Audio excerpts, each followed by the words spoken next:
In our image-saturated world, we are constantly scrolling, swiping, and scanning, bombarded by low-value visual information. But how often do we stop to truly look?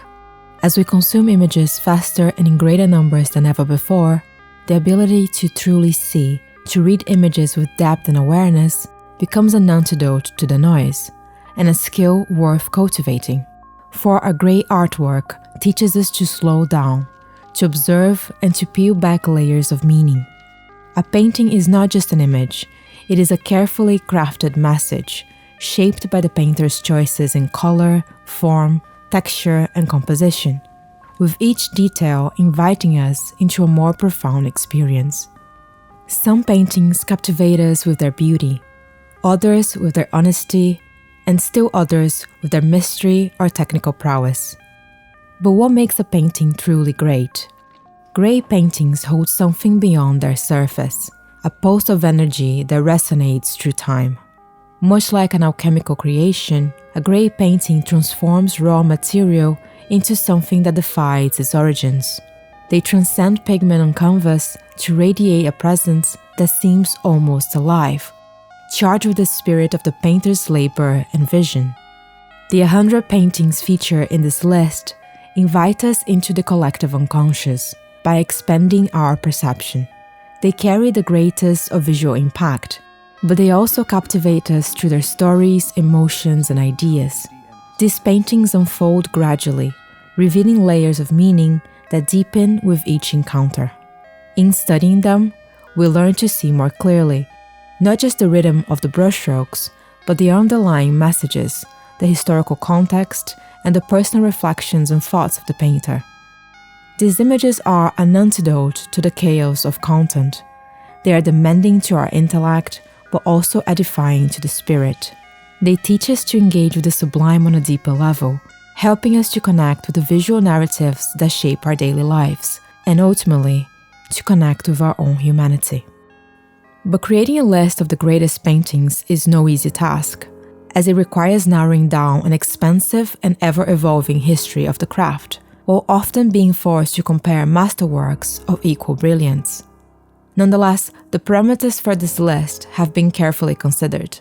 I've excluded drawings, etchings, ink illustrations, and unfinished works to focus solely on fully realized paintings.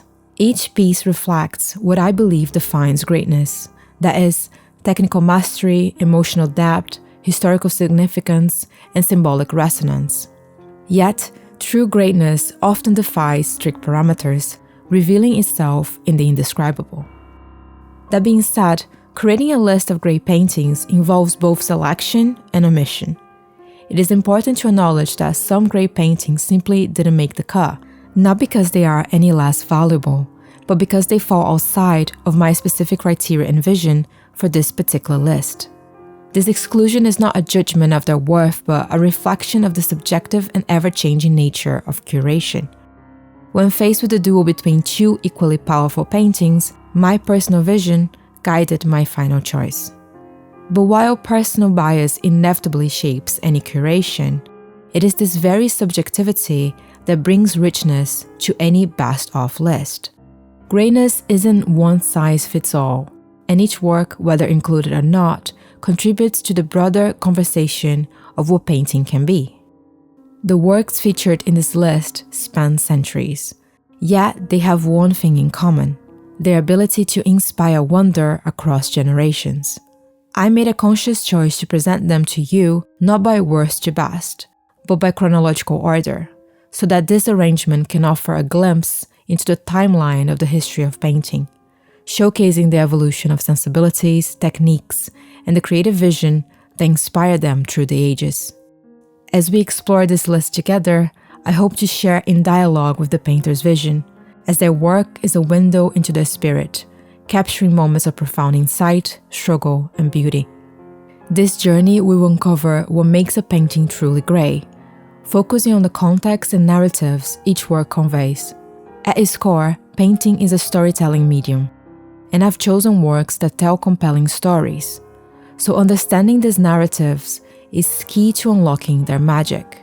Every painting selected is part of a rich tradition of visual storytelling. engaging in a timeless dialogue between painter, viewer, and the stories they bring to life.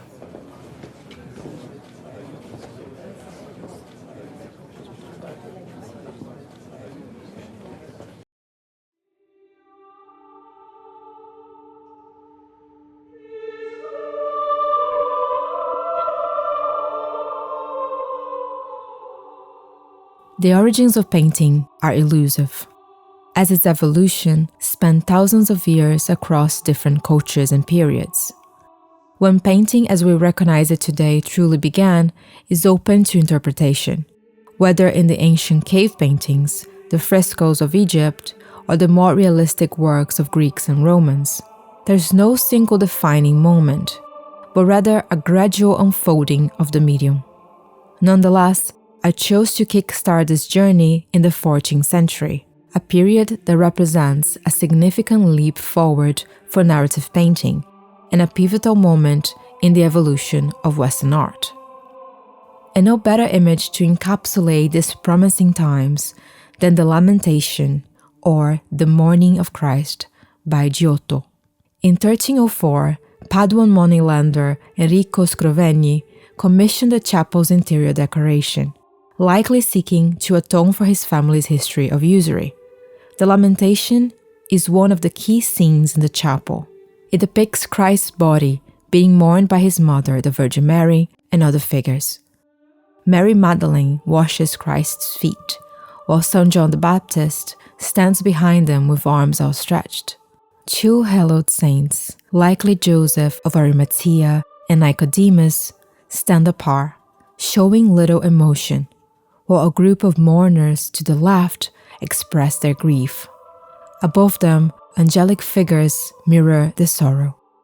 The background is stark and flat, emphasizing the emotional drama, with a leafless tree symbolizing the original sin.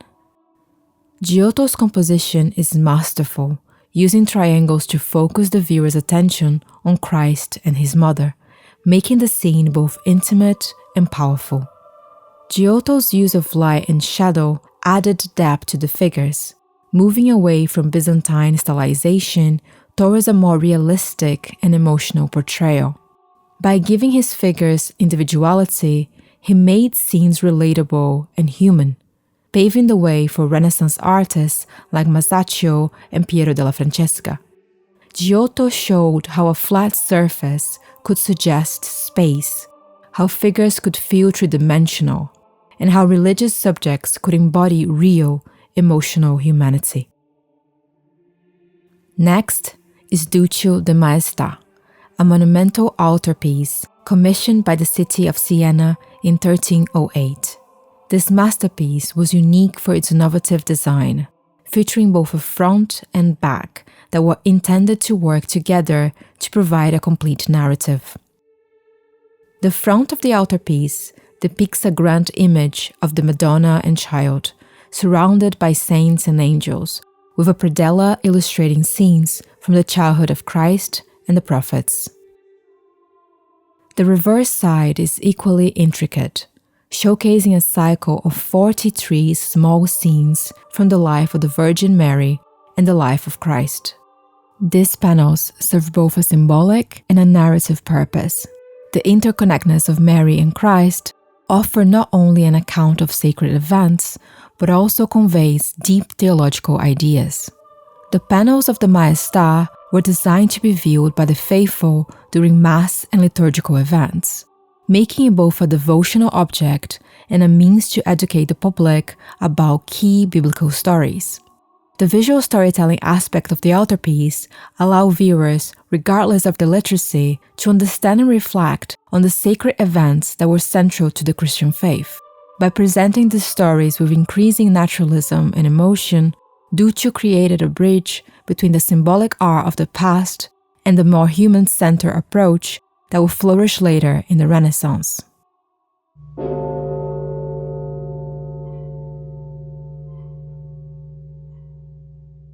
The 15th century marked a period of profound transformation in the art of painting. As the Middle Ages gave way to the Renaissance, artists across Europe began to explore new techniques and ideas that will redefine the very nature of visual storytelling. Yet, even as Western painters embrace naturalism and perspective, the timeless beauty of Eastern iconography reached new heights. The Trinity is a masterwork by Andrei Rublev, the most celebrated icon painter of medieval Russia. Painted between 1411 and 1427, this iconic image depicts the three angels who visit Abraham in the Old Testament, often interpreted as symbols of the Holy Trinity in Christian theology. Rublev's composition carries a perfect harmonious balance, and his delicate use of color highlights a profound spiritual awareness. The three figures are seated around a table, their posture and gestures forming a serene circle of unity and divine mystery. The gold and muted tones gives the image a timeless quality, inviting contemplation and worship. It highlights a shift towards a new humanistic inquiry, moving away from blind spiritual fervor. Much like in the Holy Trinity by Masaccio, a landmark devotional fresco painted in Florence circa 1426. Known for its pioneering use of linear perspective, it is one of the first large-scale works to convincingly create an illusion of depth. The fresco is divided into two parts. The upper section shows the Holy Trinity, while the lower part features a memento mori scene. Masaccio's innovative use of perspective in realistic human figures marked a major shift in Renaissance art. The fresco carries a profound message with the inscription beneath the skeleton: "I once was what you are, and what I am, you will also be." Above, the Holy Trinity represents the eternal nature of God, offering salvation through faith.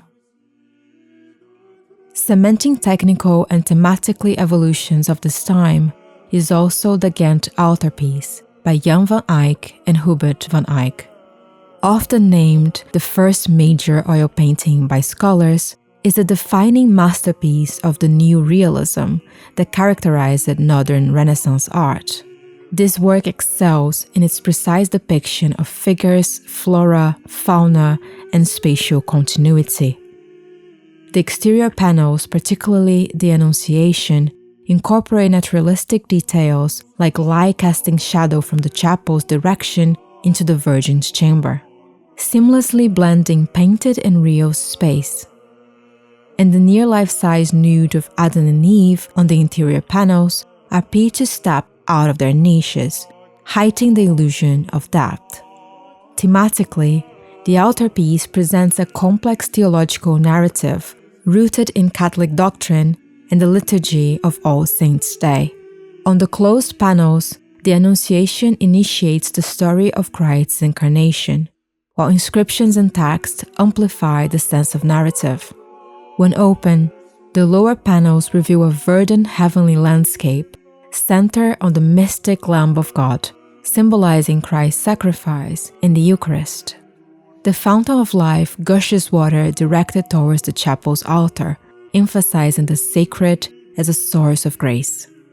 As we move to the upper panels, we see a diocese with Christ as high priest, flanked by Mary and John the Baptist as intercessors. This is a pinnacle of European art. It bridges medieval symbolism with Renaissance naturalism seamlessly. Not long after that, Van Eyck painted the Arnolfini portrait. Here, Van Eyck pushes the boundaries of oil painting to new heights by layering thin, translucent glazes to achieve remarkable tonal depth. The use of a proto-wet and wet technique allows for the seamless blending of colors and the subtle gradation of light and shadow, creating an illusion of three-dimensional form and texture with astonishing precision. His mastery of light, both direct and diffuse, transforms the domestic interior into a luminous space that feels tangible and intimate. This achievement was groundbreaking, not only for its meticulous realism, but also for its portrayal of contemporary life. Jean Fouquet's The Virgin and Child is another striking example of early Renaissance art blending Gothic tradition with the emerging naturalism and humanistic trends of the period. Part of the Milan diptych, the painting depicts the Virgin Mary enthroned as the Queen of Heaven, holding the infant Christ in her lap. Highly stylized, with an almost otherworldly aesthetic, this is a painting that reflects both the spiritual reverence and growing artistic experimentation of its time. The Virgin is depicted with porcelain-like pale skin and an unnaturally high forehead. Her regal posture underscores her role as the intercessor between heaven and earth. Surrounding her are red and blue cherubs that create a celestial atmosphere. The Christ child, in stark contrast, appears more human and tactile, emphasizing Fouquet's interest in blending divine symbolism with realism. Rogier van der Weyden's The Crucifixion diptych, painted circa 1460, is another masterwork of late Gothic art and incredible minimalist appeal. This two-panel altarpiece is a poignant meditation on the Passion of Christ. Here, Christ's body is depicted with meticulous anatomical accuracy, and the unadorned background grants a simplicity to the composition that heightens our focus to the figures, evoking a sense of solemnity and grief. In almost complete visual opposition is Andrea Mantegna's The Agony in the Garden of Gethsemane, a compelling depiction of one of the most poignant moments in Christian theology, Christ's anguished prayer before his arrest. Mantegna's interpretation reflects his distinctive style, marked by dramatic perspectives, intricate detail, and emotional depth. In the scene, Christ is shown in meditation, his gaze lifted towards a radiant angel procession. His disciples lie asleep in the foreground, oblivious to the divine struggle unfolding. The winding path leading to the city suggests the inevitability of Christ's faith. In the background, a contingent of soldiers led by Judas approach, the rigid lines contrasting with the organic curves of the natural setting. It reflects the humanist ideals of the period, much like in Petrus Christus, The Lamentation, a deeply moving work of modern Renaissance art that reflects the painter's meticulous attention to emotive storytelling. This scene captures the profound sorrow surrounding the death of Christ, offering a rich interplay of devotional intensity and human emotion. In the composition, the body of Christ lies lifeless. Mary's limp pose suggests her suffering with her son and affirms her role as a co-redeemer. The figures are rendered with striking realism, their anguished expression and gestures inviting the viewer into their shared sorrow. The emotional resonance of the scene is heightened by Christus' ability to infuse the characters with individual humanity while maintaining the sacred gravity of the moment. Building also upon the growing emphasis on the idealized human form, Sandro Botticelli's The Birth of Venus celebrates the synthesis of mythological narrative and artistic innovation. This is a quintessential masterpiece of the Italian Renaissance. At the center of the composition, Venus stands nude, a symbol of divine beauty and love. She is gently blown to the shore by the wind gods Zephyrus and Aura that are depicted entwined in flight on the left. To the right, a graceful horror of springs waits to drape Venus with a flowing cloak adorned with flowers. The figures are elongated and idealized, their movements imbued with an ethereal, almost otherworldly quality that was characteristic of Botticelli's style. The background is composed of a serene sea and a soft, light-filled sky, punctuated by delicate waves and scattered blossoms, symbolizing fertility and rebirth.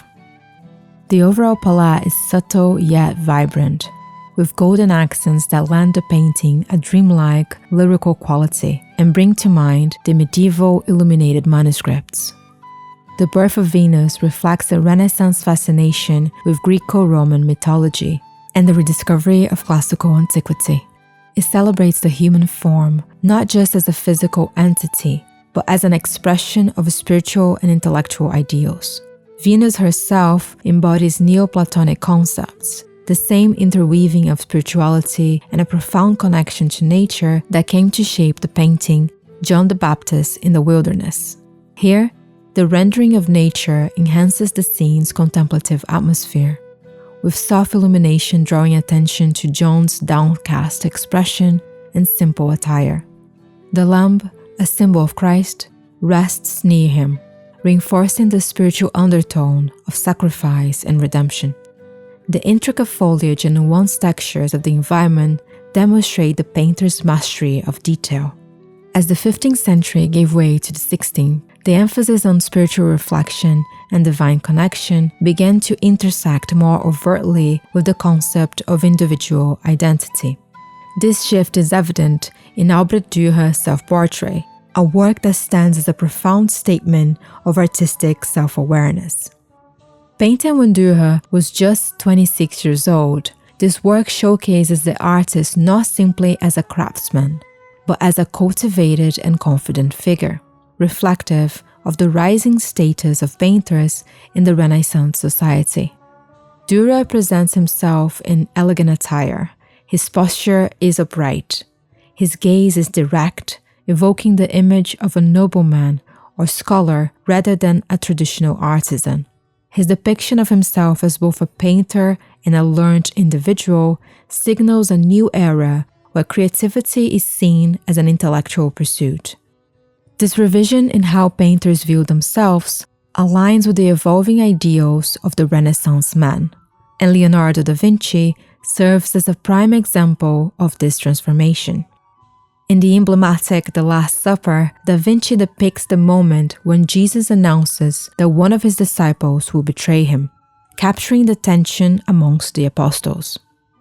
Da Vinci's innovative use of perspective is immediately striking. The vanishing point of the composition is placed at the head of Jesus, drawing the viewer's attention directly to him. Each of the apostles is carefully arranged in groups of 3, which is a significant number in the Christian faith. They carry varied expressions and gestures, conveying the deep psychological complexity of the moment. There's contrast in their emotion, from Judas' trepidation to Peter's indignation. This highlights Da Vinci's keen understanding of the human mind, making the scene not just a religious moment, but an exploration of the inner turmoil of each apostle. This painting represents the synthesis of all Renaissance ideals. It combines religious symbolism with a deeply humanistic focus. The 16th century in painting marked a time of profound transformation, as the Renaissance gave way to the Mannerist style. Classical influence blended with new expressions of emotion and technique. In Christ's Blessing, Giovanni Bellini vividly captured the central Christian mystery of the Incarnation, portraying Christ's dual nature as fully human and fully divine. The resurrected Savior faces us directly, offering a blessing with his right hand while holding the resurrection banner on the left. This is a painting that wants you to look closer because everything is happening in the details. Golden rays emanate from his head, signaling divinity, while subtle wounds on his hands and chest evoke the materiality of his suffering. The surrounding landscape alludes to the resurrection, with a withered tree symbolizing the Old Covenant, rabbits representing regeneration, and the presence of the Good Shepherd. The three Marys at a distance and a bell tower further reinforce themes of salvation and sacrifice. While Bellini captures the divine soul of Christ with serene grace, Da Vinci turned his focus to the complexities of human experience. Mona Lisa's enigmatic expression emphasizes the complexity of emotion. This is not just a portrait, but a psychological study. With her calm demeanor, her expression seems to shift, creating a subject whose inner life is not immediately clear, but rather elusive. The smile is neither overt nor static. It appears to change depending on how one gazes at it.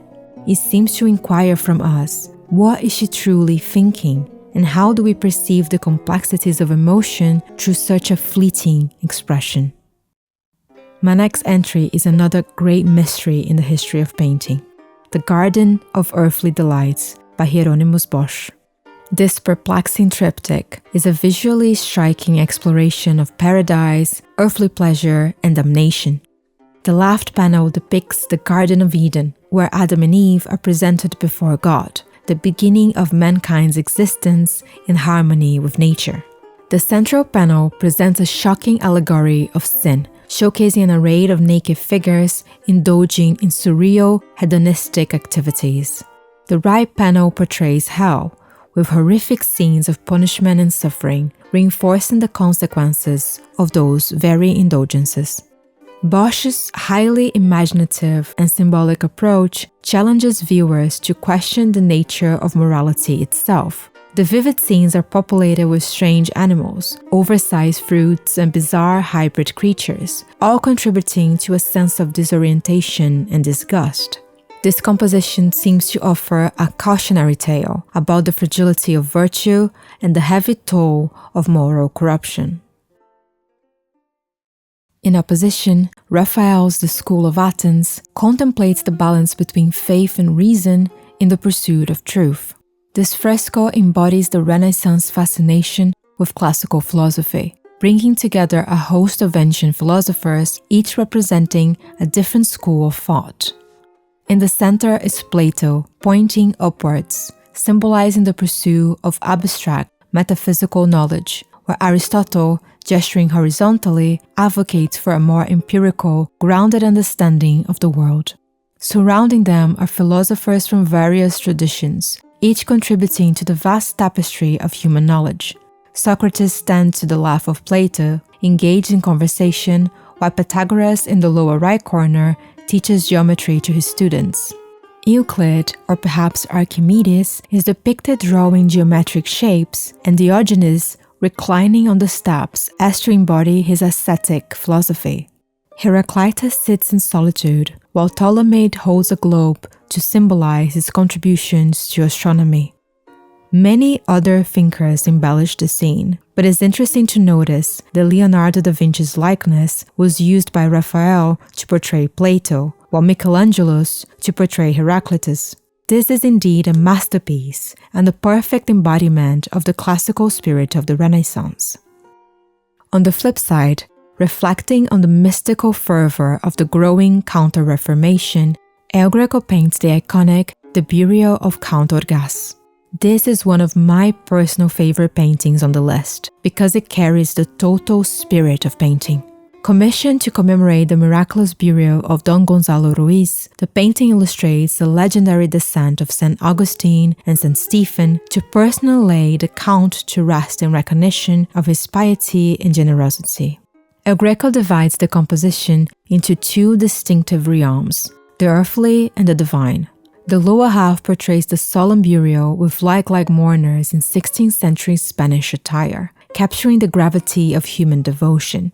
In contrast, the upper half depicts the Count's soul ascending, borne by an angel to Christ, while the saints appear radiant in a celestial vision. El Greco's signature elongated forms, bold contrasts, and vivid colors creates a transcendental atmosphere that few painters can achieve. The scene feels truly mystical because he is able to embody the interplay between realism and spiritual grandeur. There's something so intense about El Greco's brushstrokes that feel almost proto-expressionistic. The same yearning for the sublime finds monumental expression in Michelangelo's Sistine Chapel's ceiling, painted between 1508 and 1512.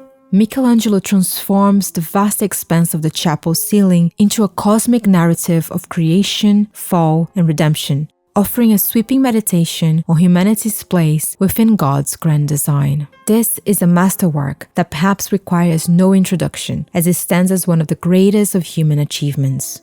My personal favorite panel is also its most iconic. The creation of Adam embodies the profound connection between humanity and the spiritual world. The composition captures the moment of divine impartation, as God reaches out to Adam with an outstretched hand, imbuing him with the spark of life. This near touch, with their fingers almost meeting, has become a universal symbol of potential and spiritual awakening. The small gap between their outstretched fingers, measuring just 3/4 of an inch, is a poignant symbol of humanity's yearning for, yet inherent separation from, divine perfection. Michelangelo's mastery of anatomy and dynamic movement is evident in the muscular, idealized forms of both figures. His preliminary sketches reveal the intense thought and refinement behind every decision. His studies show various experiments with poses and gestures as he worked to capture the very essence of the scene. Beyond its technical brilliance, the creation of Adam poses a timeless philosophical question. What is the nature of the relationship between humanity and the divine? Shifting from divine creation to human mortality is Peter Bruegel's The Triumph of Death. In this unsettling work, Bruegel presents a chaotic landscape overrun by death and destruction. The scene unfolds much like a danse macabre of apocalyptic intensity. Everyone, regardless of any status or wealth, is struck down by the universality of death. Bruegel's mastery lies in his ability to capture a range of human experiences. A lot is going on in the scene. Some individual fights, others try to flee, while still others appear indifferent. Diagonal lines create movement and chaos, emphasizing death's destruction. Crisscrossing shapes formed by bodies and weapons heighten the drama, while vertical lines from tree stumps and gallows symbolize death's inevitability. This is a moral memento mori, a warning message for those who indulge in hedonistic pleasures. Building on emotional tension is also Tintoretto's The Crucifixion, a painting that captures the dramatic intensity and spiritual gravity of the Passion of Christ. The scene is set in a crowded, tumultuous environment, with the figure of Christ central, though not always the focal point of the composition. But this is not your usual crucifixion. Unlike traditional static representations, Tintoretto introduces movement and drama by placing figures in dynamic poses, emphasizing the urgency and suffering of the moment. This is a bold painting, unafraid to demystify the emotional violence of the scene. Building on Mannerism's drama, the Baroque movement takes things even further. My first Caravaggio of the list is St. Francis of Assisi in Ecstasy. This is a powerful and emotional depiction of the saint in a moment of divine revelation. Unlike traditional religious iconography, Caravaggio's treatment of St. Francis is intensely personal and intimate. He captures the physical and spiritual turmoil in a moment of ecstatic transcendence. The figure of the saint is bathed in celestial light, while the surrounding darkness suggests the mysticism of his encounter. Caravaggio's naturalistic style brings a rawness to the scene that underscores the humanity of St. Francis. This is a powerful theological statement, much like Giampetrino's Christ carrying his cross. Giampetrino presents a tender and humanized portrayal of Jesus, focusing on his vulnerability and delicate nature. Unlike many depictions of Christ in moments of strength, his rendering emphasizing his exhaustion and suffering. The figure of Christ is shown with a soft, almost fragile appearance, his face weary yet full of emotional depth, his eyes gazing directly at us, inviting empathy and compassion. This is not a technically perfect painting, but a small-scale work that packs a big emotional punch. Raphael's The Transfiguration stands as one of his most iconic works, also bridging humanity and mysticism. This monumental painting tells a visual narrative of Christ's miraculous revelation to his apostles. Raphael divides the scene into two distinct sections. Above, in the heavenly realm, Christ is shown in radiant glory, flanked by Moses and Elijah, while below, the apostles are depicted in awe and confusion, struggling to heal a boy possessed by a demon. The composition is arranged as a pyramid with Christ at its apex. The contrast between the divine light that envelops Christ and the dark, tumultuous scene below emphasizes the struggles between good and evil. This is Raphael at his most triumphant. In contrast, is Titian Flay of Marsyas, an unforgettable painting. It explores a far more visceral and brutal scene from Greek mythology. Marsyas, The satyr who dared to challenge Apollo in a musical contest faces a horrific punishment for his hubris. He is flayed alive. Titian is one of my personal favorite painters, and I struggle to choose between his fascinating body of work. But his depiction of this agonizing moment is a masterclass in conveying raw emotion and physical suffering through one static image. Titian brushstrokes feel alive. Marcia's contorted body, his face twisted in agony, is framed by the surrounding figures who seem indifferent to his pain. There's this weird serenity in his eyes that leaves a lasting impression on you. Titian is a painter of sensuality. His figures are tactile, and his colors and brushstrokes create a visceral, almost tangible sense of suffering. The Flaying of Marsyas is not merely a depiction of physical pain, but also a profound meditation of themes of power, pride, and divine justice. Marcia's defiance of Apollo, a god associated with both music and prophecy, symbolizes human ambition overstepping divine authority. In The Death of Actaeon, Titian explores more mythological tragedy, conveying both the physical violence of the scene and the emotional turmoil of Actaeon's fate.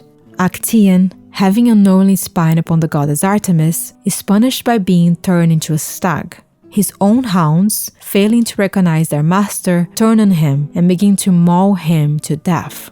The painting captures the exact moment of this tragic turn. The composition is dynamic and tense, a perfect example of Titian's ability to evoke emotion and energy. Actaeon, now a stag, is frozen in the climactic moment, his body twisting as he desperately tries to flee from the attack. His face, still showing human anguish, is a powerful contrast to his now animal form. The vivid, almost chaotic depiction of the dogs attacking heightens the sense of violence. This is late Titian, a master of not only form and technique, but of storytelling and drama. Deeply influenced by the spiritual tensions and scientific advancement of the time, the 17th century marked a transformative period for many painters. Drama is the key word of the Baroque movement. Dynamic compositions and raw emotions in art mirror the evolving understanding of the natural world and the profound themes of religious redemption, as painters reconnected with the patronage provided by the Catholic Church. Caravaggio's work stands at the threshold of this transition, masterfully blending the classical ideals of the Renaissance with a nascent Baroque sensibility. In The Incredulity of St. Thomas, Caravaggio masterfully captures the dramatic moment when the Apostle Thomas confirms Christ's resurrection by touching his wounds. The scene emphasizes the physicality of this encounter, with Thomas' fingers penetrating Christ's body, a gesture both literal and symbolic. His use of tenebrism, that is, the stark contrast between light and dark, illuminates the figures against the background, drawing our focus to the expressions. In Judith beheading Holofernes, Caravaggio portrays the violent climax of the biblical story with unflinching violence. The young, determined Judith is shown mid-action, gripping Holofernes' hair and driving her sword into his neck. His expression is visceral. Once again, Caravaggio employs tenebrism, a more extreme and exaggerated form of chiaroscuro. By enveloping the scene in deep shadows, he heightens the drama of the action, intensifying the psychological tension. Another great work that encapsulates Baroque intensity is The Raising of the Cross by Peter Paul Rubens. This is one of Rubens' most significant religious compositions, and it illustrates the central event of Christ's crucifixion.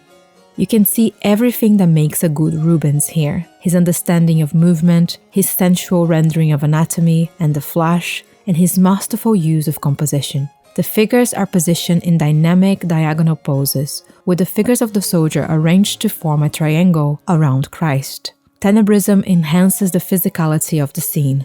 This is a powerful depiction of sacrifice that transcends religious devotion. Much like in Laocoon by El Greco, where the intensity of the scene arrests our gaze immediately, here, Laocoon and his son meet a tragic end, attacked by sea serpents as divine punishment for warning the Trojans about the Greek wooden horse. The composition is dominated by elongated figures. The bodies are twisted in anguish. They reach upwards in a futile plea for salvation. The figure's distorted anatomy highlights the psychological drama, suggesting the existential struggle of humankind against an unforgiven divine will. El Greco's choices of color is muted, almost spectral. His palette bursts with acidic greens and milky whites that create an almost supernatural aura. This chromatic scheme emphasizes the languid figures' bodies. There's unmatched rhythm and texture in his brushworks. Surpassed only in 1633, when Rembrandt completed The Storm on the Sea of Galilee. This is Rembrandt's only seascape. It vividly captures the biblical moment when Jesus calms the storm, threatening to engulf the boat carrying his disciples. But Rembrandt puts us in the middle of the action. The scene exudes drama and tension. The boat is tilted amidst towering waves, and its sails are torn. The composition owes a lot to the earlier print by Martin de Vos, but it is Rembrandt's masterful use of chiaroscuro that elevates the narrative. He contrasts the dark, turbulent sea with a bright, almost divine light. And in a classical Rembrandt move, Christ is not the only one who remains calm amidst the chaos. Rembrandt adds himself to the story, breaking the fourth wall and gazing directly at us. He seems to acknowledge that in this painting, he is the creator with a capital C. But it wasn't just drama and dynamism that made the 17th century painting so rich. A return to the symbolism of the medieval era, now re-evaluated and edified, allowed Baroque painters to convey spiritual depth at a glance. My next entry, Agnus Dei by Francisco de Zurbarán, exemplifies exactly this. The painting depicts a lamp bound at its legs, lying on a dark surface. This stark and somber composition is a poignant representation of Jesus Christ as the sacrificial Lamb of God, or Agnus Dei in Latin. This is one of my favorite paintings on this list. Its serene yet profound image reflects on the nature of Christian theology. The same stillness can be found in the Magdalene paintings by Georges de Latour.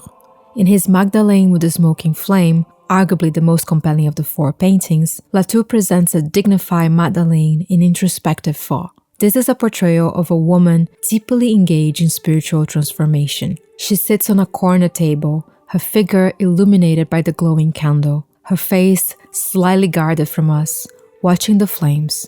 In her lap rests the skull, a traditional memento mori that reminds us of the inevitability of death. The subtle imagery anchors the painting in themes of repentance. It underscores Magdalene's transformation from a life of sin to one of spiritual devotion.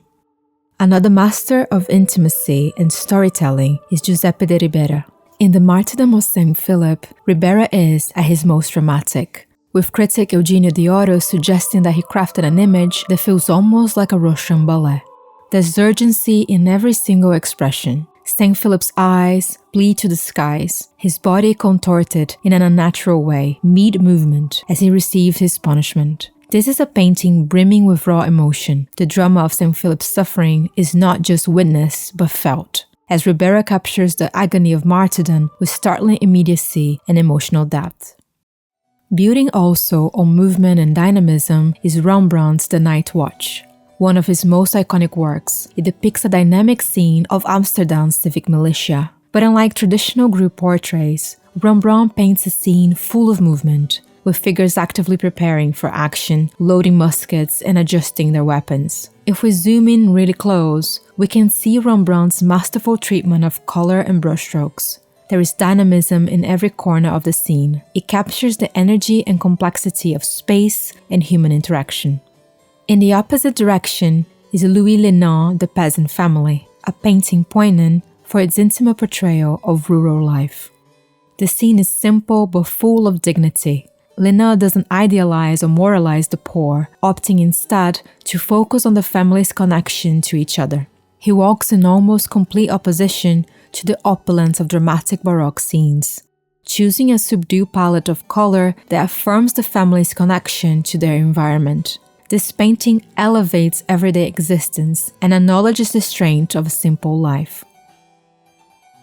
Merging also simplicity of representation and strength of symbol is again Giuseppe de Ribera, with my personal favorite of his, the head of John the Baptist. This painting is part of Ribera's broader exploration of the religious theme of martyrdom. But here he chooses to showcase the aftermath of violence, rather than the act itself. By doing this, Ribera offers a contemplative meditation on the moral weight of religious suffering. The story goes that after the execution of John the Baptist, his head was brought to Salome on a platter as an act of further humiliation. This was a message to anyone who dared to speak against the king, even those who spoke in faith in God. Many paintings with this motif were done throughout the history of art, but something about the serene expression of this particular variation that makes it extremely unnerving.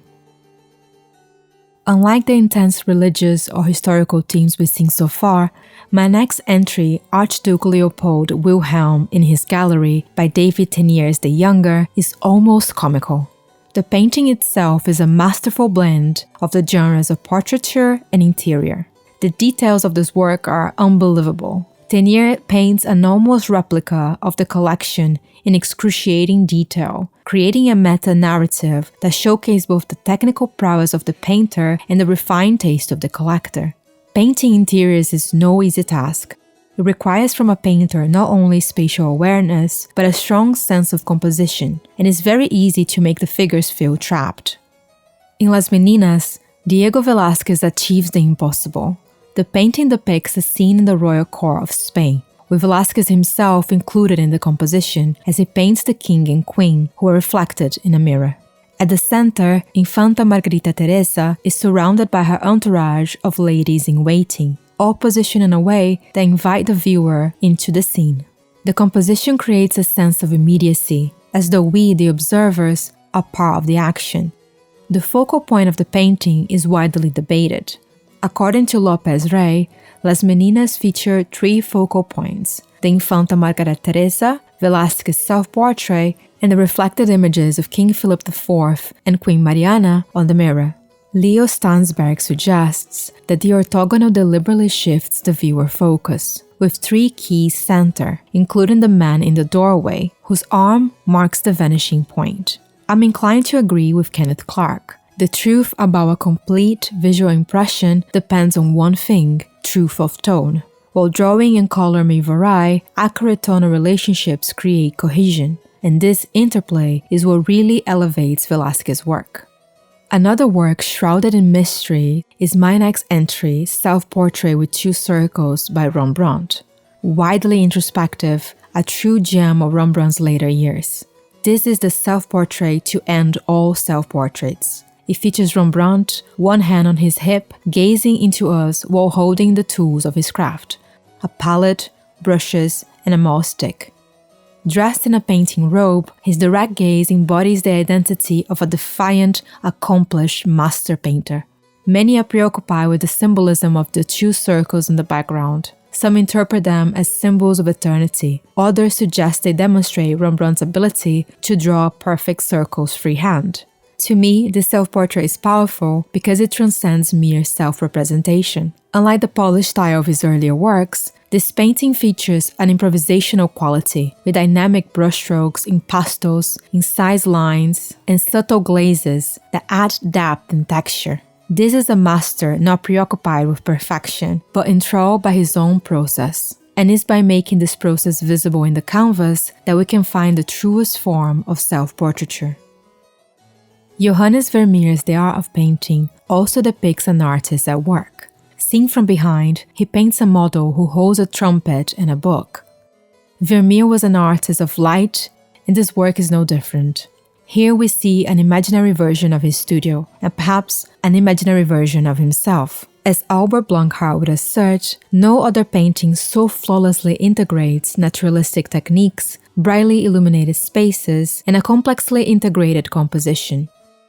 And we close this fruitful century with my personal favorite Rembrandt painting, likely completed within just 2 years of his death. The Return of the Prodigal Son is a deeply moving and transcendental image. Based on the biblical parable, the painting portrays the pivotal moment when the wayward son kneels before his own father in a gesture of repentance and humility. The father's hands rest gently on his shoulders, conveying a deep sense of acceptance and forgiveness. This late work reflects Rembrandt's profound understanding of the human condition. The rough textures of the son's tattered clothing contrast with the father's rich robes, symbolizing a journey from poverty to grace. This is Rembrandt at his most tender. He reinterprets the parable with remarkable solemnity, as though the son's spiritual awakening was his own.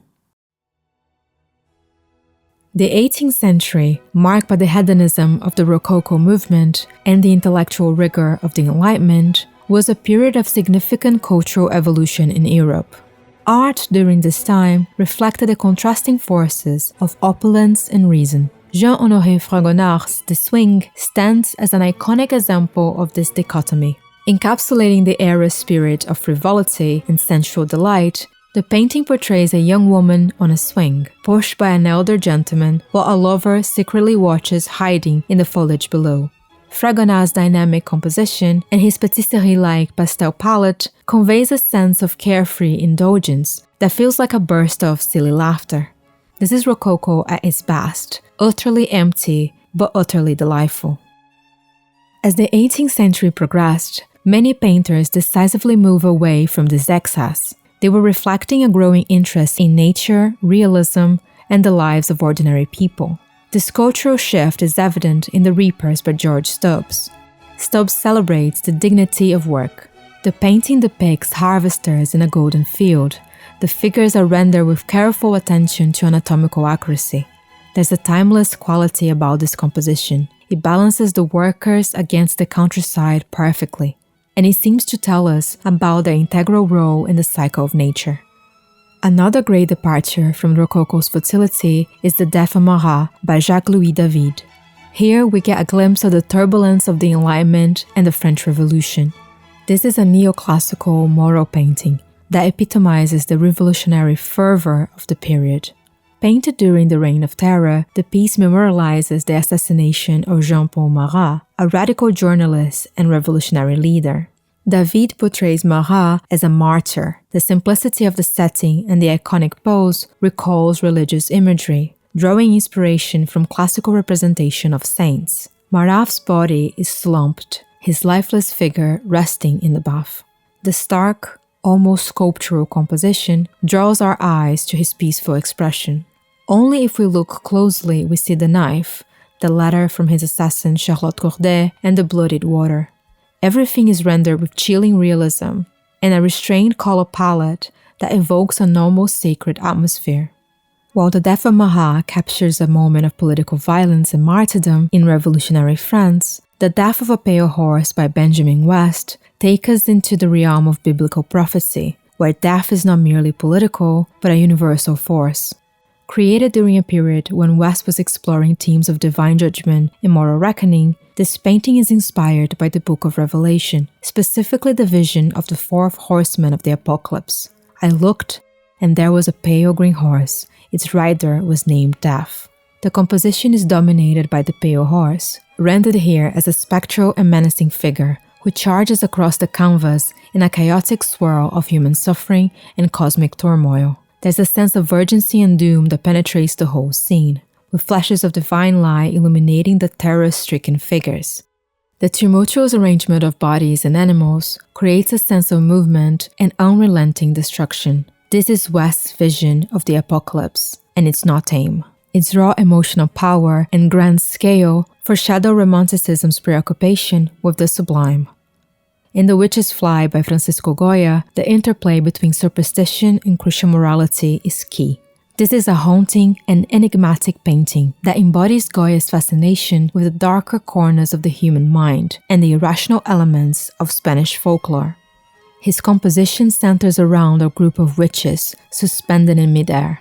The figures exude a childlike quality, perhaps to signal that underneath their penitential coroza hats is a view of the world that disregards morality and social convention. The contorted bodies suggest something much more sinister than child's play. But despite the terrified peasants recoiling, the donkey on the right remains indifferent to the scene. This is Goya's celebration of the rational over what he believed was the supernatural ignorance of the Inquisition. As we enter the 19th century, painting undergoes a profound transformation as revolutionary ideas and new aesthetic philosophies begin to shape the creative landscape. Moving away from the order and restraint of neoclassicism, painters embrace the emotional intensity and individuality of Romanticism. using their work to explore the depths of human struggle, passions, and triumphs. One of the defining works of this transitional period is Jacques-Louis David's Napoleon Crossing the Alps. Commissioned to commemorate Napoleon Bonaparte's military success in leading his army during the campaign in Italy, the painting is a masterpiece of neoclassical style. Napoleon is portrayed as a heroic figure, calm and resolute amid the chaos of nature. The background of the treacherous Alpine pass is no match for his bravery, as he points upwards, symbolizing his leadership and destiny. However, not all painters were interested in heroic achievements. Caspar David Friedrich, The Monks by the Sea, embodies a quiet fascination with the sublime. This is a massively underrated masterpiece that I believe everyone should know. The painting depicts a lone monk standing on a desolate shore. Dwarfed by the vast expanse of nature around him, this is a painting that invites us to reflect on the essence of our very own existence. Compared to some of the flashier paintings of the period, this might be a weird choice to many. But to me, Friedrich's delicate minimalism evokes a meditative stillness and philosophical depth that few can achieve. Stepping back towards the world of drama, my next pick is The Raft of Medusa by Théodore Géricault. This is a monumental work. It exemplifies a romantic's fascination with political struggle and raw emotion. The painting dramatizes the aftermath of the 1816 wreck of the French naval frigate Méduse, where negligence and incompetence by the ship's captain led to a catastrophic loss of life. Of the 150 people, only 15 survived after enduring starvation, dehydration, and cannibalism. The sheer scale of the painting is something to behold. There's a desperate dynamism to the scene, with the figures at the base contorted in anguish, while those at the apex try to reach for salvation. Crew members wave their handkerchiefs in vain. To achieve historical authenticity, Géricault underwent intense research, working with survivors and conducting extensive research before starting the painting. His obsession with realism led him to set up the studio near Bourgoin Hospital, where he studied corpses in the morgue to perfect his depiction of decaying flesh.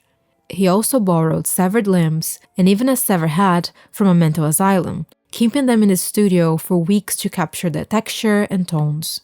Many preparatory sketches were created, and a detailed scale model of the raft was constructed. By the end of the 8 months that took to complete the painting, Géricault was living an almost monastic lifestyle. This is painting at its highest, capturing the very evocative visions of raw suffering and the invincible spirit of humanity. Dealing also in the currency of the human spirit is Francisco Goya's black paintings. In this list, I am looking at the work as a whole, as I feel it's impossible to divorce those 14 paintings from each other. Goya's Pinturas Negras represent a profound descent into the shadows of the human soul, a haunting reflection of the painter's inner turmoil. Painted in the final years of his life, these works emerged from a place of deep isolation, as Goya retreated into his home, Quinta del Sordo, or Deaf Man's Villa. It was there that Goya's canvases became his confessional and his refuge.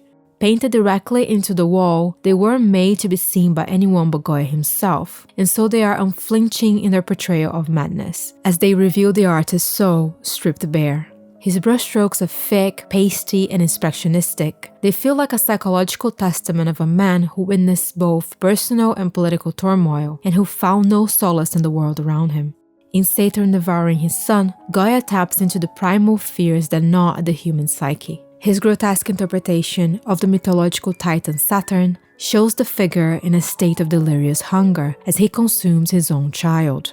This is a painting not just about violence, but about the monstrous nature of power, unchecked and corrupting. Other works express Goya's profound distrust of both superstition and the masses. In The Witch's Sabbath, a humanoid ghoul presides over a gathering of witches, its eyes glowing with a sinister light that seems to embody a corrupt, primal force that Goya saw festering in Spain's political and social fabric. The Pilgrimage to San Isidro, on the other hand, captures the desperate motion of peasants in the wild, their mouths open in a sort of collective madness. In the heartbreaking The Drowning Dog, a small dog is submerged by a dark, inky void. The themes portrayed in the series were meant for Goya's eyes alone, but they resonate so deeply because they are universal. They are reflections of the painter's own solitude and existential contemplation in a world marked by suffering and chaos. In opposition to the dark, haunting tone of Las Pinturas Negras, Eugène Delacroix' Liberty Leading the People bursts with revolutionary vigor. This is a powerful and symbolic depiction of the July Revolution in France. The painting centers on liberty personified as a strong, heroic woman leading a group of revolutionaries. Holding the French tricolore flag, liberty is both a symbol of strength and beauty, a lasting symbol of revolution and hope. But not every revolutionary painting boasts of triumphant energy. Some present a quieter, more somber reflection on human resilience. This is the case for my next pick, Retreat from the Storm by Jean-François Millet. When I first saw this painting, I felt this kinship with Millet. Much like my first time watching a Belle État film, it was this aha moment. This was a painter who really understood people. This painting captures a moment of vulnerability and endurance. It portrays a peasant woman and her child as they retreat through a tumultuous storm, seeking shelter from the relentless powers of nature. I love Millet's use of earthly tones and his rough brushwork. It showcases his commitment to depicting the dignity of rural life. The very colors of nature are the ones that make the scene. The 19th century was a time of great contrast in the arts, with movements like Romanticism and Realism reinventing the very act of painting. In this era, painters explored a wide range of human experiences, from the grand to the intimate, and often blurred the lines between myth, reality, and emotion. Another unorthodox choice from this period is Fallen Angel by Alexandre Cabanel. Unlike the revolutionary or socially engaged works of the time, his painting delves into the ethereal and the tragic. This is an image that stays in your mind for its melancholic portrayal of the devil just before his destiny was fulfilled. Cast downwards from heaven, he contemplates his eternal exile. This painting feels emblematic not only of a new era of painting discourse online, but of my own return to the medium. In a similar vein, Dante and Virgil offers a sensual representation of evil that lingers in your mind. The painting illustrates a scene from the Inferno of Dante's Divine Comedy, where Dante and his guide Virgil journey through the circles of hell. The atmosphere is charged with emotional intensity as they witness two damned souls locked in eternal combat, their beauty starkly contrasting with the torment they endure. Moving from the mythic to the real, one of the greatest paintings on this list is Gustave Courbet's The Burial à Ornans. This monumental work challenges the conventions of traditional religious and historical paintings by turning its focus to a common man's funeral. This was Courbet's birthplace of Ornans, and he treats the scene with stark realism and restraint. There's no adornation, drama, or excess. It is precisely how ordinary the scene is that makes it so strong. Courbet rejects the idealized depictions of figures that characterize academic art at the time, instead opting for an emotionally distant composition. He allows the scene to speak for itself, and by doing so, he reflects on the insignificance of the human drama. The absence of sentimentalism in the painting forces the viewer to confront the inevitability and ordinariness of death. Dealing also with mortality is my next pick, The Death of Ophelia by John Everett Millais. This is a tragic representation of Ophelia from the Shakespeare play Hamlet. Capturing the moment after her death by drowning, the painting vividly portrays Ophelia's lifeless body floating in a stream. We can almost sense her internal world slowly fading away, peaceful yet distant, symbolizing the tension between the innocence she once embodied and the tragic fate that befell her. Moving from such deep emotional introspection, we turn our gaze to the mundane, yet not less powerful. The Luncheon on the Grass by Edouard Manet marks a dramatic shift in the art world, as Manet challenges traditional notions of beauty, morality, and the role of art itself in society. The painting depicts a picnic scene where two fully clothed men sit beside a naked woman. The contrast between her naked body and the man's formal attire was scandalous at the time, because it stripped the female nude from its mythological and allegorical function in favor of a mundane depiction. But my favorite thing about the scene is not how it revolutionized the nude, but rather Manet's visible, unfinished, and loose brushwork. His rough technique doesn't offend me. I actually enjoyed the flatness of the light in the female figure and the lack of smooth finish around the edges. It calls to mind my next entry, The Ballet Class by Edgar Degas. This is a much more realized painting for sure, but it still carries the same spontaneity we just saw in Manet. The core triumph here is that he achieves a bliss spot.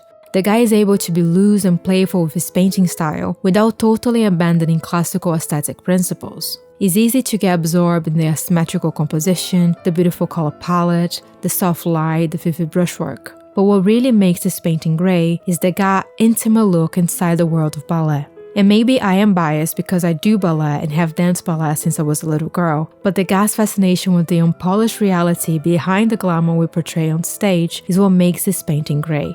This love for the reality of dance reflects in the way he handles the paint.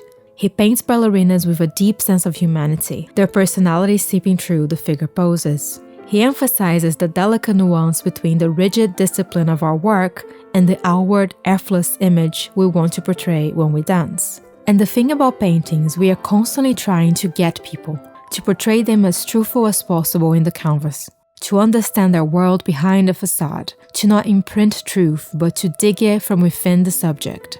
And in the 19th century, painters embraced this pursuit with bold conviction. In Christ in the Desert, Ivan Kramskoy finds the deep humanity within the figure of Christ. This is a solemn, quiet painting that carries a big punch. According to the Bible, Jesus was tempted by the devil in the desert after fasting for 40 days and 40 nights.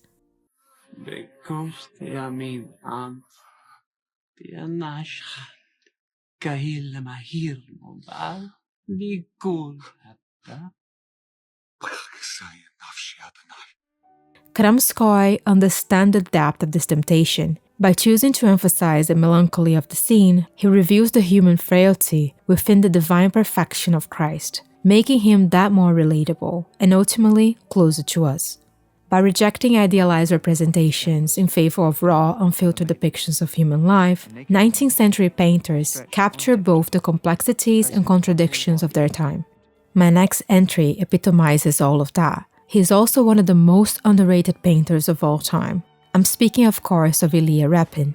It was so hard to choose one of his paintings for this video, but I finally settled on two. My first pick is Barge Haulers on the Volga. This is a monumental portrayal of social injustice. Set along the Volga River, the painting depicts a line of exhausted men harnessed like beasts of burden, dragging a barge upstream against the current. The oppressive physicality of their task is palpable. Repin portrays the figures as he remembers, the muscles strained, their expression weathered down. Each figure here is a unique human, full of character and personality. Even the river in the back feels alive, however still and indifferent to the suffering we witness. Every single choice in this painting underscores the systemic inequality of Russian society at the time, but Repin's work is not a political one, but one of empathy and humanism.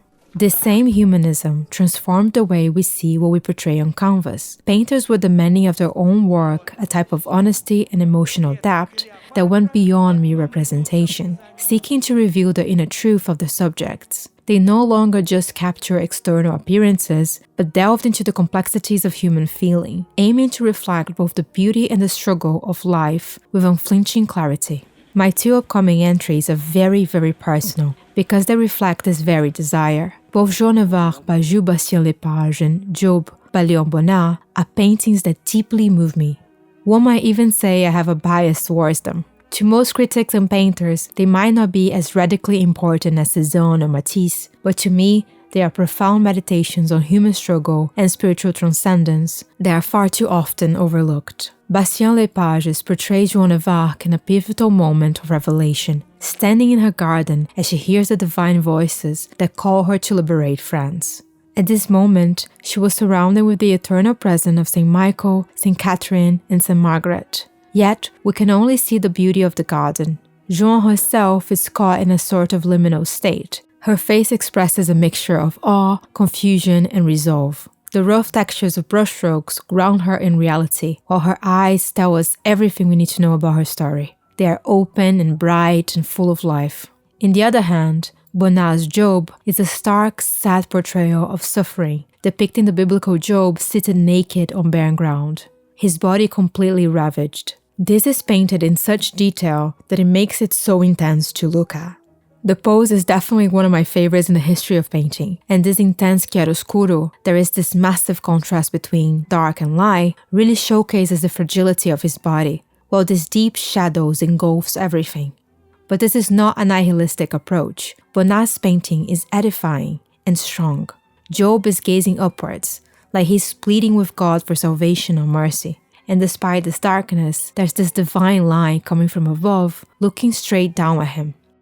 The ability to capture the fragility of moments through simple gestures is also a hallmark of great painting. Subtlety can convey a depth of emotion and meaning that drama often fails to capture. John Singer Sargent exemplifies this mastery. It was truly difficult to choose one piece by him, but I ended up selecting two paintings that perfectly encapsulates everything you need to know about Sargent's skill and sensibility. His ability to reveal the complexity of character and atmosphere with remarkable finesse.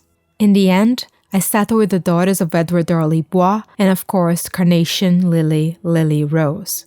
Those two paintings capture serendipitous moments. They showcase Sargent's ability to capture both the psychological depth of human relationship and the ephemeral beauty of life. His brushstrokes are loose but exact at the same time. They showcase a true obsession with figure representation. And above all, Sargent's sensibility towards details, not only so he can achieve likeness, but to transform those little bits of light, color, shadow into something that speaks a lot more about the internal world of the people he portrays. I think I chose two paintings of children because there's something childlike about the way Sargent looks at the world with such curiosity. And ultimately, beyond all technique, this is what inspired me the most about him as a painter.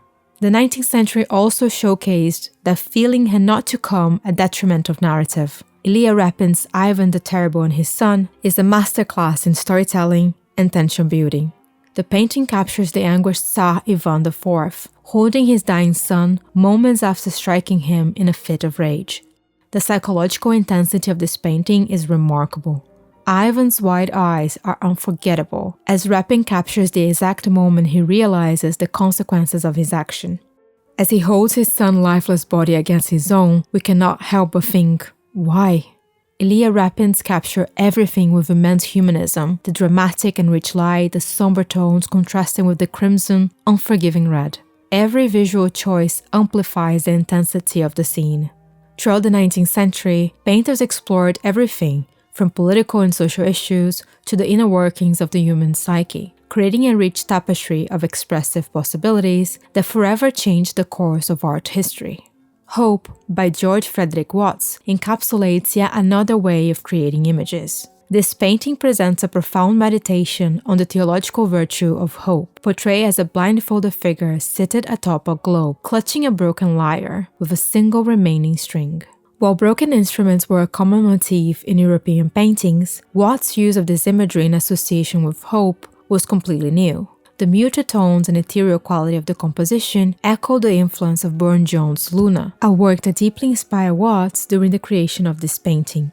Like Luna, hope evokes an otherworldly solitude, but by focusing on the tension between despair and persistence, he is able to create a multidimensional symbol. And this very ambiguity is what sparked great debate between Christian theologians, who reinterpret the work as a commentary on the modern world's spiritual void. In this reading, the figure was not the personification of hope itself, but of humanity, blindfolded and creating its own fragile solace in the absence of faith. The painting suggests that hope alone is insufficient in a godless world, or in a society in need of spiritual anchoring. The thing is, there's something so melancholic about some of the best images produced in painting throughout the whole history of art. Max Lieberman's The Net Mender is no different. But what is so impactful about a group of Dutch women repairing fishing nets under a windy, relentless sky? I think it's all in the method. The loose brushstrokes capture the movement of wind and light, while the weary posture of the foreground figures convey the hardship of their work. In the first plane, a woman stands with an intense gaze. She looks out in the distance, away from the scene. There's a longing in her eyes that we can only empathize with. Although many critics at the time dismissed the painting as unfinished, it's in this very rawness that we can find its deeper meaning. Although most painters were letting loose to work outside the constraints of academic approaches, some still predilected the pursuit of virtuosity. Ahasuerus at the End of the World by Adolf Jeremy Hirsch depicts the mythological wandering Jew who, after taunting Jesus on the way to the crucifixion, was condemned to roam the earth until the second coming. He is depicted in a bleak, apocalyptical landscape, surrounded by the lifeless expanse of his isolation. Death, cloaked in crimson red, rests her hand on his shoulder. This is an otherworldly composition, an allegory of spiritual alienation, portrayed with a mixture of human vulnerability and eternal endurance. Similarly, another great yet often overlooked 19th century masterpiece is Orphan on Mother's Grave by Juris Predisch. With no need for allegory, Predisch paints with raw emotional realism, expressing the hardships of human existence through pure sentiment. The power of his work lies in its directness, with every detail enhancing the bleakness of the situation. But despite its heavy subject matter, the composition avoids melodrama, presenting a dignified portrayal of grief that resonates universally. In contrast is the expressive emotional landscape The Starry Night by Vincent van Gogh. This is one of those paintings that stays with you long after you've seen it. I'm willing to bet that almost everyone watching this knows this iconic masterpiece, yet every time you look at it, it feels like you're seeing it for the first time. While it might not be my personal favorite of Van Gogh's work, there's something undeniably captivating about it. The swirling energy of the sky, the stillness of the village below, and the way it pulses with life yet exudes a strange calmness. Van Gogh's capture more than just a night scene. He pours his own inner turmoil and awe into the canvas, creating a haunting beauty that transcends time. The vibrant stars seem alive, the cypress tree reaches for the cosmos, and beneath it all, the village remains untouched by the storm above. Painting during his time at São Paulo de Mazola's island, The Starry Night is often seen as a reflection of Van Gogh's struggle, but is also a window into his profound wonder at the world. This era was marked by an intense and diverse exploration of the human experience in all its complexities, but perhaps one of the most enigmatic paintings that made it into the list is The Wild Chase by Frans van Stuck. This is a powerful, unsettling depiction of the Teutonic myth of Wotan, the Mad Hunter. The painting captures the frantic energy of a spectral chase through a dark, stormy landscape. The chaotic motion of the wild hunt creates a sense of both terror and fascination. But what makes this work even more unsettling is the striking resemblance between the central figure of Wotan and Adolf Hitler, who was born the same year The Wild Chase was painted. From a Jungian perspective, The Wild Chase represents more than just a mythological narrative. It taps into the archetype of the shadow, the darker, destructive forces of the unconscious. Similarly, The Bad Mothers by Giovanni Segantini is a powerful but uncanny work. Segantini's painting symbolizes the tragic tension between motherhood and the darker, repressed aspects of the maternal archetype. She is trapped inside a tree, her body distorted in both pleasure and pain. In her right breast, a small, bodiless child's head is suckling. The contrast between the emotional depth of the mother's face and the serene landscape surrounding her speaks to the internal conflict of the unconscious, where the mother's care and neglect are both intertwined. Segantini's soft, almost ethereal brushstrokes amplify the psychological tension, giving the scene a dreamlike quality that heightens its emotional impact.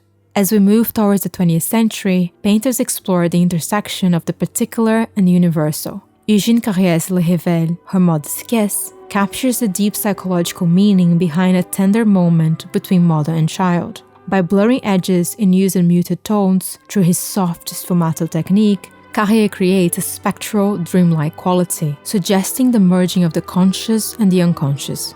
The mother's kiss symbolizes both an awakening and the inevitable separation as the child grows. The ethereal atmosphere in the painting highlights the complex, often ambivalent nature of the maternal bond, as the painting reflects on its life-affirming and destructive influence. As we arrive at the 20th century, we see painters marked by a time of profound transformation. Traditional boundaries were dismantled, and new, elusive forms of expression emerged. Painters explore new depths of the human experience, blending abstraction and symbolism. Vanish Illusions Grief by Matthijs Maris embodies the transition from romanticism to modernity, capturing the fragility of human aspirations in the face of loss and despair. Maris was known for his ethereal and melancholic style, and here he portrays grief not as a momentary emotion, but as an all-consuming, almost otherworldly state. It's easy to almost miss the figure amidst the surrounding mist. mirroring the experience of grief itself, where the physical presence of a loved one is gone, yet their essence lingers within our soul, residing now in the profound depth of memory and emotion. Wilhelm Hammershøi interior Strandgate 30 also showcase a profound stillness, inviting the viewer into a world of pure introspection. Known for his mastery of light and muted palette, Hammershøi's depiction of an interior space is as much about absence as it is about presence. He paints numerable variations of the same title, but this version is particularly poignant to me. The sparse furnishings, soft gray tones, and gentle light filtering through the window create a cold atmosphere. The emptiness of the scene is striking, yet it feels inhabited by a sense of life lived just beyond the frame. The interiors in his paintings are psychological spaces, reflecting an inner world of solitude and contemplation. Edvard Munch's The Sick Child is another deeply personal and evocative image. It exists in 6 painted versions and countless lithographs, dry points, and etchings, each a variation on the same poignant theme. Over 4 decades, Munch revisited this image, refining and reinterpreting it through different palettes, textures, and techniques. These iterations reflect how Munch was compelled to grapple with a singular, devastating memory, the death of his sister Sophie from tuberculosis at age 15. But despite the personal background, The Sick Child is a universal symbol. Its faking pastel layers, blurred forms, and scraped surfaces can be read as technical flaws, yet they capture the disorienting nature of grief, as if the scene were viewed through the haze of memory or tears. The recurring image of Sophie on her deathbed captures the fragile threshold between life and the void. Another painting that deals in the market of universal symbols is Gustav Klimt's The Kiss. This is an iconic celebration of intimacy and the transcendence of human connection. Completed during his golden phase, the painting is a luminous fusion of sensuality and spirituality. The forms merge into the shimmering mosaic, making the setting deliberately ambiguous, with the figures similarly suspended on a golden plane that hovers between reality and dream. My next entry might be quite controversial in some figurative painting circles, and I even surprised myself by adding it to this list. The thing is, I've never been a big fan of Henri Matisse. I always thought that his work was a bit juvenile, but there's something about the dance that I love deeply. This is a dynamic canvas. The painting features 5 oversimplified, almost abstract figures locked in a circle. Their dynamic poses evoke primal rhythms and the universal human experience of dance. It epitomizes Matisse's Fauvist commitment to bold colors and bold emotions. He completely abandons any sense of craftsmanship in favor of an aesthetic that was more associated to primitivism. The exaggerated flatness of the form usually really bothers me, but in the dance, even if for a moment, all is forgiven. Matisse is able to create a universal symbol, an image that despite its technical flaws, speaks deeply to a primal space in the human condition. But let's return to more sophisticated territories, where technique, idea, and emotion intertwine. Death and the Maiden by Marianne Stokes is quite a striking painting. The first time you see it, you already take in most of its meaning. It depicts a young woman encountering death. But its minimalism shouldn't be conflated with simplicity, so let's look closer at the details. The woman's expression is one of sorrow, yet there's an almost imperceptible acceptance in her gaze, a quiet recognition of her inevitable fate. This complexity is mirrored in the gestures of Death, who does not reach for the woman with force, but rather sits beside her with a chilling stillness, her hand gesture as to suggest solace. In Angels Appearing Before the Shepherd, Henry Ossaud, a tenor, captures a moment of divine revelation. There's a strong sense of texture and movement in his painting. He uses the biblical scene to evoke a profound sense of spiritual wonder. A lot is said with just a few brushstrokes. There's no virtuoso rendering of subjects, but rather a focus on the emotion transpiring from the scene.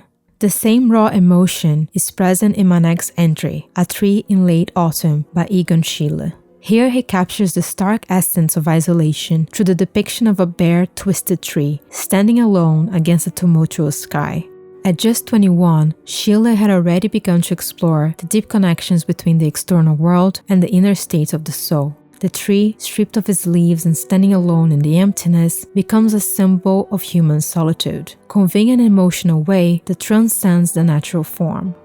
He is often praised by his portraits. He had an obsession in drawing distorted versions of the human form, but this is my favorite of all his works. The branches resemble skeletal arms reaching out from the earth. They emphasize the fragility and decay of life, a theme Schiele often returned to. This anthropomorphic quality of the tree transforms it from just a landscape into a poignant portrayal of loneliness and vulnerability. Much like Spring or La Primavera by Romaine Brooks, the painting depicts a solitary woman in a flowing gown, surrounded by lush greenery. There's a sense of quiet introspection here. Brooks' minimalist approach to both color and form contrasts with the usual exuberance associated with the season. The main focus of the composition was her lover, Ida Rubinstein, who Brooks portrays with immense longing. In her career, Brooks described herself as a lapide, or outsider. Her portraits often showed androgynous women, rendered in an ashen color palette. Here she captures the hidden essence of spring, a quiet and bittersweet yearning. Also delving into the realm of personal symbolism is The Cyclops by Odilon Redon. This is a mysterious and unsettling portrayal of the mythological figure of Polyphemus, the one-eyed giant. The painting is full of tension. The Cyclops' enormous eye gazes out of the canvas directly at us. In hiding is the figure of Galatea, whose body exudes a sense of passive vulnerability. He seems to suggest that love is all-consuming, maybe even imposing on our human fragility. In direct opposition is Birthday by Marc Chagall, a painting that captures a surreal moment of joy and intimacy between the painter and his wife, Bella. The painting's whimsical composition shows Chagall floating above Bella as he kissed her, suspended in midair in a dreamlike scene. The lack of grounding in space and the bending of perspective enhances the intimate quality of the connection. The figures point to Chagall's desire to transcend the limitation of the physical world, creating an eternal atmosphere where love seems to exist outside of time and space. Moving to last fantastical spaces is In the Land of Russia, The People's Soul by Mikhail Nesterov.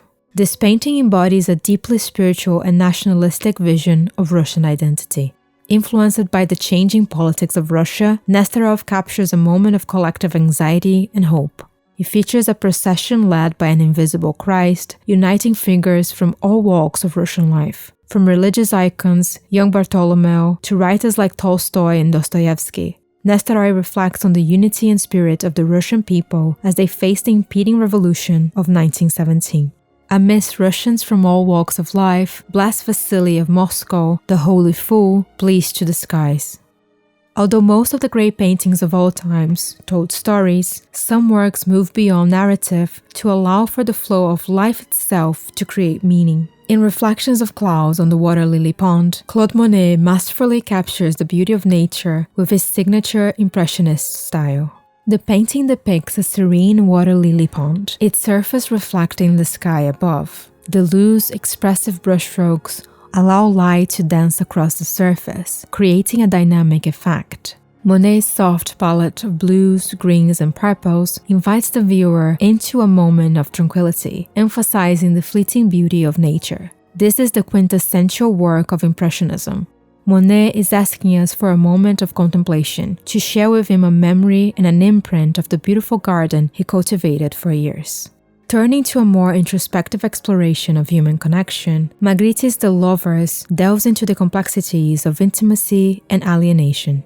The painting features a couple, their faces obscured by cloth as they kiss. The anonymity of the figures emphasizes the emotional isolation that can exist even within a close relationship. The dreamlike quality, coupled with the simplicity of the setting, further adds to the disquieting feeling of the painting. The use of cloth as a barrier becomes a metaphor for the emotional veils that can exist between two lovers, but it is also Magritte's own way of dealing with his dramatic past, as at the age of 13, he experienced the devastating loss of his mother, who was drowned in a nearby river. When her body was recovered, her face was partially covered by her nightdress, a haunting image that profoundly affected a young artist, and the recurring motif of obscure faces in his paintings suggests a subconscious exploration of this trauma. Dealing also in alienation is Hotel Room by Edward Hopper. Hopper is one of those few painters that successfully captures the isolation and emotional emptiness often felt in modern life. The painting depicts a woman seated on a bed, facing the floor in a dimly lit hotel room. There's an enormous sense of detachment between the scene and us, the viewers. Hopper's careful use of light and shadow creates a quiet, contemplative mood, drawing attention to the woman's isolation as she appears lost in thought, disconnected from the outside world completely.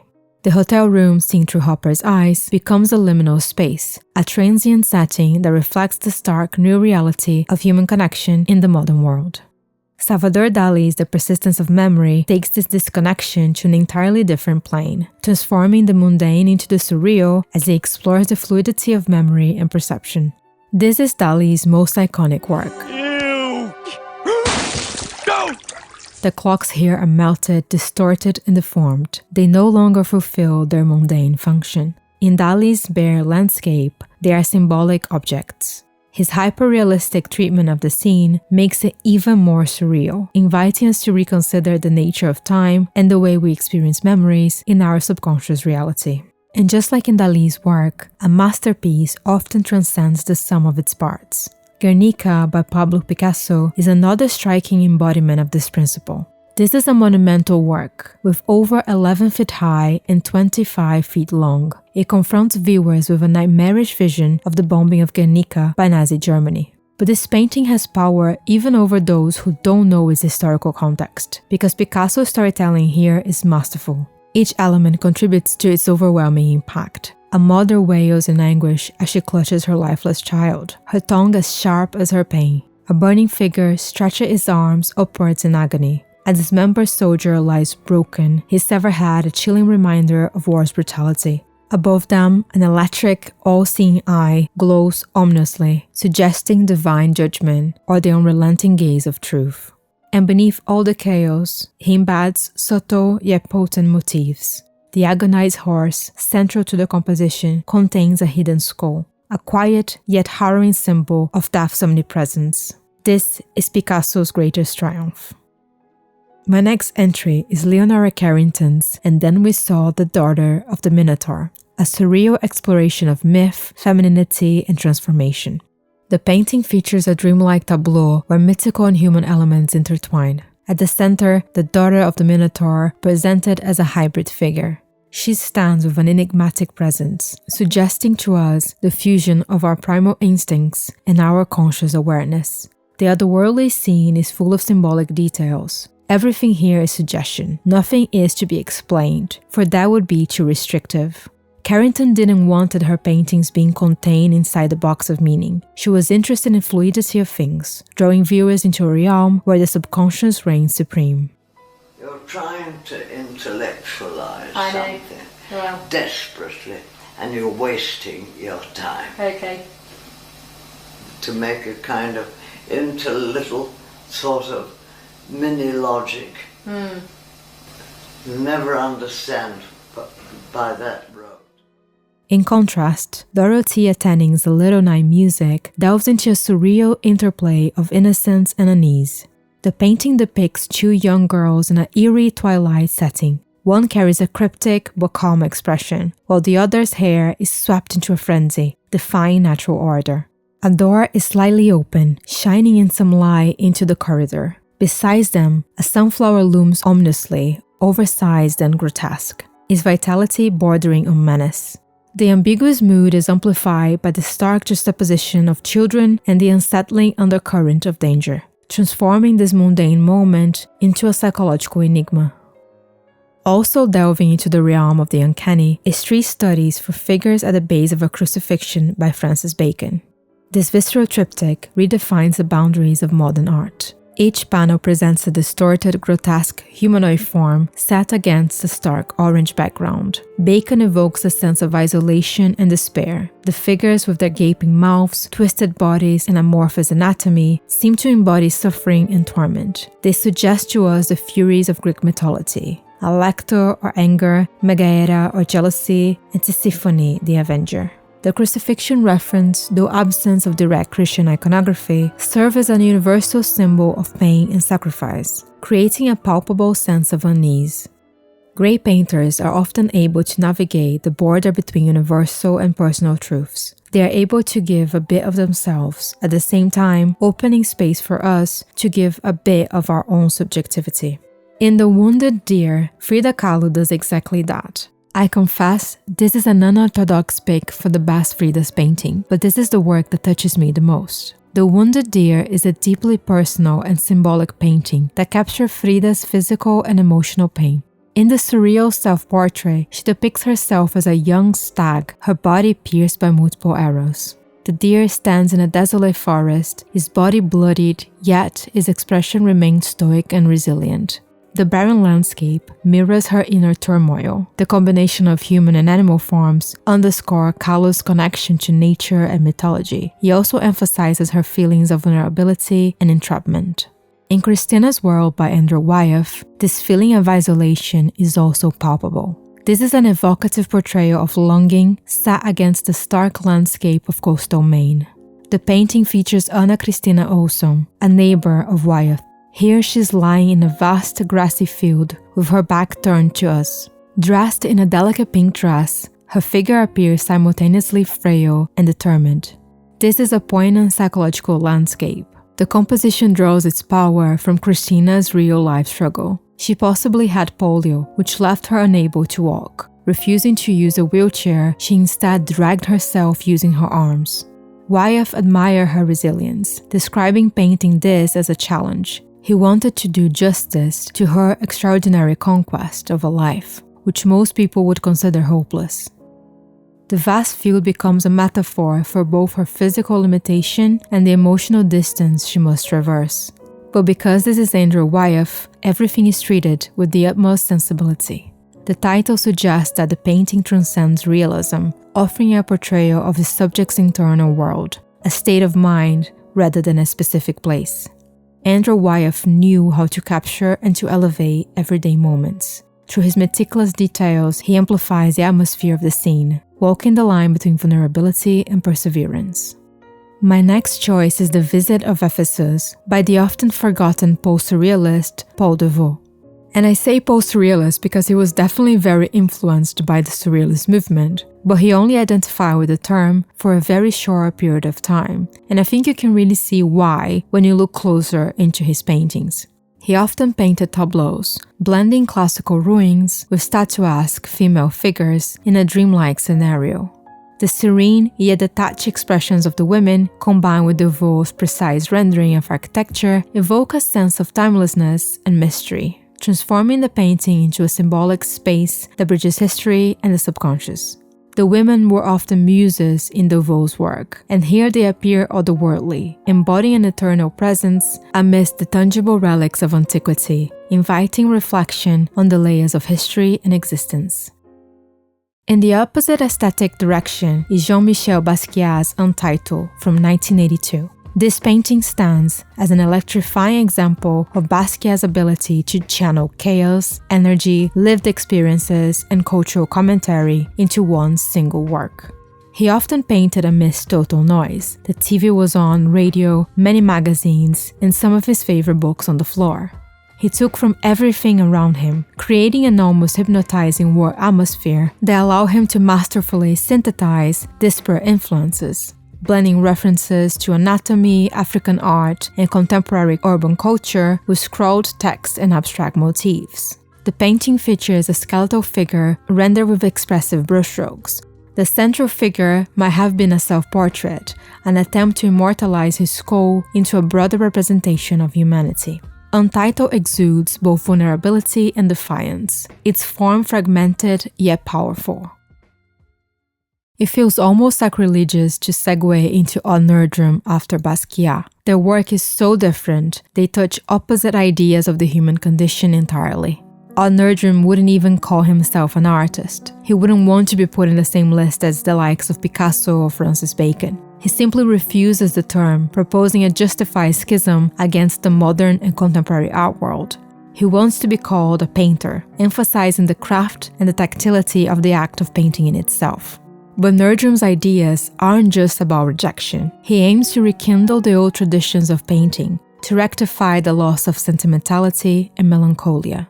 His work and ideas have had a massive impact on me. I could choose so many different paintings, and I really do think he got even better after the turn of the 21st century. But for this list, I chose The Cloud. This is a striking example of Nerdrum's exploration of human emotion through timeless imagery. In his words, the cloud is a man awakening his dialogue with nature because man has lost his language. Language has to begin anew, so that a cloud is a cloud, a tree, a tree. You can almost name that cloud hovering the sky. What I'm talking about is substance. I give each little object meaning. This painting comes after a period of social realism, where his imagery took a new and transgressive direction. In his new minimalist compositions, the subjects were outcasts, placed in desolate landscapes, and elevated through archetypal storytelling. There's almost a lore and a mythos to his symbolism. His images dialogue above historicity and time. Nerdrum's The Cloud shows his interest in the eternal and the truth of things beyond our postmodern blinders. The journey through these 100 masterpieces, spanning from the 14th to the 20th century, has been an exploration of evolution and our ever-expanding understanding of the human condition through the craft of painting. The reason I chose to stop at the 20th century rather than including the 21st century is because the landscape of painting today has shifted tremendously, and we are still in the midst of its transformation.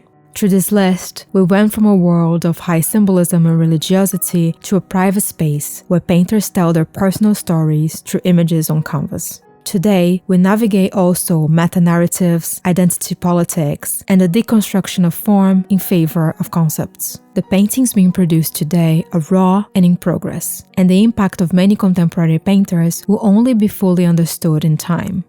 The recurring thought that guided me through this project was an almost obsessive desire to highlight greatness, painters that gave everything to tell a great story through a single image. Unfortunately, for much of the 20th and 21st century, the painting world has distanced itself from the monumental achievement of past masters. We moved away from the meticulous craftsmanship, the depth of emotional engagement, and the mastery of technique that define the great works of history. Instead, we found ourselves immersed in waves of abstraction, concept-driven art, and rapid social shifts that left behind the very foundations of painting. In doing so, we stepped down from the shoulders of giants, leaving their enduring influence behind in favor of ephemeral trends.